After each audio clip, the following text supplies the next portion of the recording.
कभी सोचा है कि क्या हो अगर एक बंदर ना सिर्फ आपका होमवर्क चुरा ले बल्कि अगले ही दिन आपके स्कूल का प्रिंसिपल भी बन जाए? हाँ, मुझे पता है, सुनने में बिल्कुल पागलपन लगता है ना?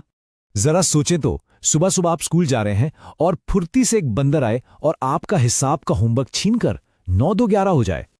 और कहानी यहीं खत्म न हो, बल्कि जब आप अगले दिन स्कूल पहुंचे तो वही बंदर टाई वाई लगाकर प्रिंसिपल साहब की कुर्सी पर विराजमान हो। नहीं नहीं, हंसे मत, ये कोई लतीफा नहीं है, ये बिल्कुल सच्ची कहानी है, मेरी अपनी कहानी।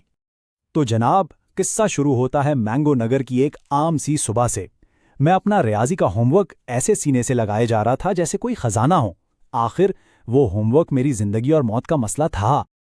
और फिर एकदम से जूं, एक भूरी सी चीज बिजली की सी तेजी से मेरे पास से गुजरी, और इससे पहले कि मैं कुछ समझ पाता, मेरा कीमती होमवर्क हवा में उड़ रहा था। मैंने ऊपर देखा तो क्या देखता हूं, एक बंदर बिजली के खंबे पर बैठा बड़े ड्रामाई अंदाज में मेरे होमवर्क का एक सफा फाड़ रहा था। और फिर उसने बड़ी ढटाई से मेरे मासूम कुत्ते ब्रूनो की तरफ इशारा किया और ऐसे चीखना शुरू कर दिया जैसे कह रहा हो उसने किया उसने। ये कोई हादसा नहीं था, ये एक मुकम्मल प्लानिंग थी। और कमाल तो तब हुआ जब मेरे रियाजी के उस्ताद ने ब्रूनो की तरफ देखा और फौरन फैसला सुना दिया, हाँ भाई, ये तो शक्ल से ही मुजरिम लग रहा है।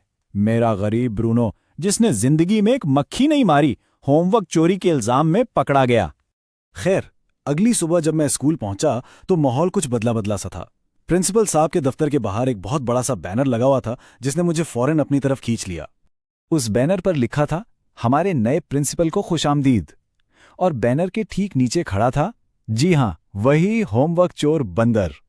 एक छोटा सा सूट पहने, काला चश्मा लगाए और हाथ में केले को ऐसे पकड़ा हुआ था जैसे वो कोई माइक हो। मेरा तो सर ही चकरा गया, भाई एक बंदर प्रिंसिपल कैसे बन सकता है? जब मैंने असातिज़ा से पूछा तो बड़े अजीब और गरीब जवाब मिले। कोई कह रहा था इसमें लीडरशिप की सलाहियतें कमाल की हैं, कोई बोला ये केले के जरिए बेहतरीन बातचीत कर लेता है, और सबसे मजे की बात, उसने एक रूबिक्स क्यूब भी हल कर लिया था। भले ही सारे रंग गलत जोड़े थे, पर एतमाद तो देखें उसका। अच्छा जी, प्रिंसिपल बनते ही इस जनाब ने अपने असली रंग दिखाने शुरू कर दिए। स्कूल की घंटी की जगह बंदरों की चीखें सुनाई देती और रियाजी की क्लास का नाम बदलकर केला मैट्रिक्स रख दिया गया था। लेकिन सबसे खतरनाक बात पता है क्या थी? मुझे वो याद था, उसका बदला अभी पूरा नहीं हुआ था। उसने प्रिंसिपल के दफ्तर का नक्शा ही बदल दिया था। मेज, कुर्सी, कंप्यूटर सब गायब। अब वहां एक बड़ी सी दरख्त की शाख लगी थी जिस पर वो किसी बादशाह की तरह बैठता था, और दफ्तर में हर तरफ बस केले ही केले थे, और मुझे इसी शाही दरबार में पेश होने का हुक्म मिला। उसने मेरा वही पटा पुराना होमवर्क मेरी तरफ उछाला। उसने उसे चेक किया था और जानते हैं क्या नंबर दिए? 10 में से 2, और ऊपर इनाम में केले का स्टिकर भी चिपका दिया। सच बताऊं, जिंदगी में इतनी बेइज्जती कभी महसूस नहीं हुई थी। बस अब पानी सर से ऊंचा हो चुका था। मैंने फैसला किया कि इस बंदर को उसी के खेल में हराना पड़ेगा। मैंने उसे सीधा चैलेंज कर दिया, एक टैलेंट शो का मुकाबला। मेरा मकसद सिर्फ एक था, ब्रूनो पर लगा झूठा इल्जाम साफ करना। मुकाबले की शर्तें तय हुईं। अगर मैं जीता तो बंदर सबके सामने अपनी चोरी का एतराफ करेगा, लेकिन अगर मैं हार गया तो मुझे पूरे 1 साल तक रोजाना उसके लिए 2 केले लाने पड़ेंगे। यानी दांव पर मेरी इज्जत और बहुत सारे केले लगे हुए थे। मुकाबला शुरू हुआ। पहला राउंड था गाने का, बंदर जीत गया। दूसरा राउंड था डांस का। अरे भाई, उसने ऐसी कलाबाजियां लगाईं कि सब हैरान रह गए, और वो फिर जीत गया। अब सिर्फ आखिरी राउंड बचा था, जहानत का टेस्ट, और यही मेरी आखिरी उम्मीद थी।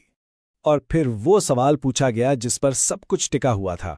रियाजी का एक बहुत ही सादा सा सवाल, 12 को 9 से ज़र्ब दें तो क्या जवाब आता है? बंदर ने पूरे एतमाद से माइक पकड़ा, एक गहरी सांस ली और ऐलान किया, केला। पूरे हॉल में एकदम खामोशी छा गई। फिर मैंने सुकून से जवाब दिया, 108। और बस इसी के साथ मैं जीत गया। बंदर ने शर्त के मुताबिक अपनी गलती तस्लीम कर ली। स्कूल बोर्ड को भी आखिरकार समझ आ गई कि बंदर प्रिंसिपल के लिए शायद बेहतरीन इंतखाब नहीं, तो उसे तरक्की देकर स्कूल का मास्कॉट यानी शो बनकर बना दिया गया। अगली सुबह मैं अपना नया होमवर्क मजबूती से पकड़े स्कूल जा रहा था। मुझे लगा कि अब सब कुछ ठीक हो गया है, लेकिन फिर वही जानी पहचानी आवाज, जू। मेरा होमवर्क एक बार फिर हवा में था, लेकिन इस बार क्या आप अंदाजा लगा सकते हैं कि चोर कौन था? इस बार वो बंदर नहीं था, बल्कि मेरा अपना वफादार कुत्ता ब्रूनो निकला। ब्रूनो मेरा होमवर्क मुंह में दबाया भाग रहा था और दूर एक दरख्त पर बैठे स्कूल के नए मास्कॉट के हंसने की हल्की हल्की आवाज आ रही थी। मुझे तो लगता है कि असल मास्टरमाइंड अब भी वही था। तो चलें आप ही बताएं, अगर कोई बंदर आपके स्कूल का प्रिंसिपल बन जाए तो वो सबसे पहले कौन सा नया मजमून पढ़ाना शुरू करेगा? अपनी राय जरूर बताइएगा और ऐसी ही मजीद दिलचस्प कहानियों के लिए हमारे साथ जुड़े रहिए।